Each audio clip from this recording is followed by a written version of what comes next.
মাগরিবের পরে কারোর সঙ্গে কথা না বলে এই দোয়াটি 7 বার পরে আল্লাহ তাআলার কাছে যা চাইবেন আল্লাহ আপনাকে তাই দান করবে। অভাবে আছেন, ঋণগ্রস্ত আছেন, মাথায় টেনশন, ঋণের বোঝা, বাড়িতে থাকতে পারতেছেন না, আল্লাহ সব আপনার পেরেশানি দূর করে দেবে ইনশাআল্লাহ। যদি আপনি আমলটি করতে পারেন, আমল মানুষের জীবন বদলিয়ে দেয়, আমল মানুষের জীবনকে পরিবর্তন করে দেয়। আল্লাহ তাআলা আপনার সব দোয়া কবুল করে নেবেন ইনশাআল্লাহ।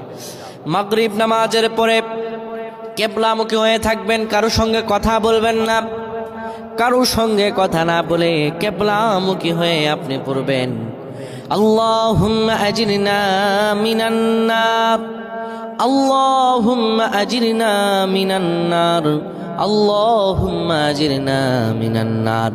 যদি এটি আপনি মাগরিব নামাজের পরে কারোর সঙ্গে কথা না বলে পড়ে 7 বার পরে দুটি হাত তুলে আল্লাহর কাছে দোয়া করেন, আল্লাহ জাহান্নামের আগুন থেকেও বাঁচাবেন এবং আল্লাহ আপনার সব দোয়াগুলো কবুল আর মঞ্জুর করে নেবেন। আল্লাহুম্মা আমিন।